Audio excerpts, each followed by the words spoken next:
মুর্শিদাবাদের ফারাক্কার সৈয়দ নুরুল হাসান কলেজের ময়দানে আগামী 24শে ডিসেম্বর থেকে শুরু হতে চলেছে এক ঐতিহাসিক ফারাক্কা এমএলএ কাপ 2025-এর ফুটবল খেলা। খেলা শুরু হবে আগামী 24শে ডিসেম্বর ও চূড়ান্ত ফাইনাল খেলা অনুষ্ঠিত হবে 24শে ডিসেম্বর।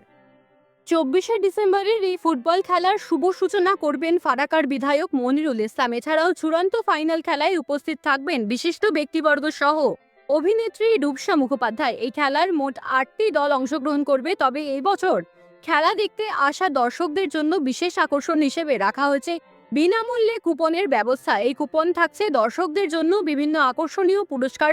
প্রথম পুরস্কার হিসেবে থাকছে একটি পালসার মোটরসাইকেল, দ্বিতীয় পুরস্কার হিসেবে থাকছে প্ল্যাটিনা মোটরসাইকেল, তৃতীয় পুরস্কার হিসেবে রয়েছে 10টি বাইসাইকেল সহ চতুর্থ ও পঞ্চম পুরস্কারে রয়েছে একাধিক। এই ফুটবল খেলায় দেশ ও বিদেশ থেকে বহু খেলোয়াড়রা অংশগ্রহণ করবে। আজ শেষ মুহূর্তে মাঠের কাজ চলছে জোর কদমে। এই খেলা নিয়ে ক্রীড়াপ্রেমী অরুণময় দাস কি বলছেন শোনাবো দর্শকদের।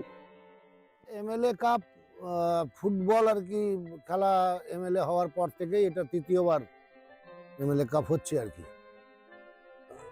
এমনি এটা অনেক বড় টুর্নামেন্ট। বিগত বছরগুলোতে আপনারা দেখেছেন যে বহু দেশি বিদেশি খেলোয়াড়রা এই মাঠে খেলতে আসে, কিন্তু এই বছর এটার একটু নতুন মাত্রা নিয়েছে এমএলএ সাহেবের ব্যক্তিগত উদ্যোগ আর কি, যে খেলোয়াড়রা তো প্রাইজ পাচ্ছে, দর্শকরা যে মাঠে আসছে তাদের কি করা যায়, তাদের কথা ভেবে এবার একদম দারুণ ধামাকা অফার আর কি, যে আপনারা হাঁটতে হাঁটতে আসেন আর বাইক চালিয়ে বাড়ি যান।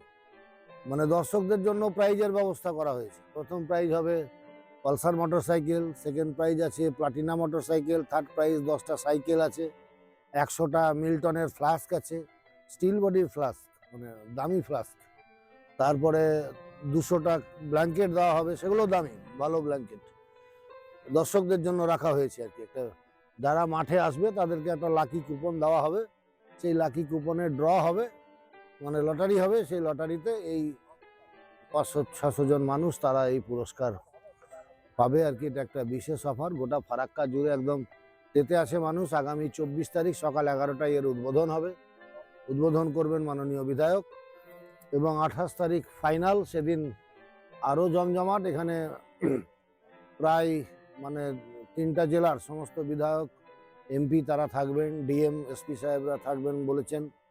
তারপরে একজন ফিল্ম আর্টিস্ট আসছে রূপসা মুখার্জি। একটা বিরাট আয়োজন এমএলএর পক্ষ থেকে এটা করা হয়েছে, যাতে মানুষকে মাঠমুখী করা যায়। খেলাধুলা বেঁচে থাকলে সুস্থ সমাজ, সুস্থ সংস্কৃতি বেঁচে থাকবে, এই লক্ষ্যে। এই যে মানুষ এখন ছেলেপেলেরা মাঠে আসে না, টোটালটাই মাঠমুখী বন্ধ হয়ে গেছে বললেই চলে, যেহেতু মোবাইলের একটা প্রচলন শুরু হয়েছে। হ্যালো, একদম একদম এই জায়গায় দাঁড়িয়েই তো আমাদের মাননীয় বিধায়ক সারা বছর এই ছেলে মেয়েদের খেলাধুলার উৎসাহ দেওয়ার জন্য লেগেই থাকে আর কি। দেখবেন প্রত্যেকটা খেলার মাঠে আমাদের বিধায়ক সাহেব উপস্থিত আছেন। শুধু উপস্থিত থাকা নয়, তাদেরকে আর্থিকভাবে সহযোগিতা করা, যাতে তারা অন্তত উদ্যোগী হয় আর কি, ছেলেমেয়েরা খেলার মাঠে আসুক। এইটা হচ্ছে আমাদের বিধায়কের আসল লক্ষ্য আর কি, যে আমাদের সমাজ বাঁচাতে গেলে ছেলে মেয়েদের মাঠে নিয়ে আসতে হবে। তাহলে এই 24 তারিখ থেকে 28 তারিখ দর্শকরা কতটা আনন্দিত হবে? ফুটবল জ্বরে ভুগবে ফারাক্কার মানুষ, যেটাকে কলকাতা কেন্দ্রিক যে সমস্ত বড় বড় টুর্নামেন্ট হয়, একদম সেই মাপের একটা টুর্নামেন্ট এইখানে হবে আর কি। বাইরের প্লেয়ার হিসেবে কাদেরকে দেখতে পাবে দর্শকরা? এখানে পাবে Nigeria, Cameroon, Ivory Coast, Nepal, Bhutan, Bharatvarsha তো আছেই আর কি। ভারতবর্ষের বিভিন্ন প্রান্তের খেলোয়াড়রা আসছে, বিভিন্ন টিম, যে 8টা টিম এবার আমরা ফ্র্যাঞ্চাইজি দিয়েছি আর কি, কোনো ক্লাবকে নয় আর কি। কাজেই সবাই বড় বড় টিম তারা রেডি করছে। ভালো একটা ফুটবল ফারাক্কার মানুষ দেখতে পাবে। কত দলের খেলা হচ্ছে? 8 দলের খেলা। মোট 8 দলের। 25 তারিখে মানে 24 তারিখে দুটো খেলা হবে ফার্স্ট রাউন্ডের, 25 তারিখ সেমিফাইনাল। আবার 26 তারিখে ফার্স্ট রাউন্ডের দুটো খেলা, 27 তারিখ সেমিফাইনাল আর 28 তারিখ মেগা ফাইনাল।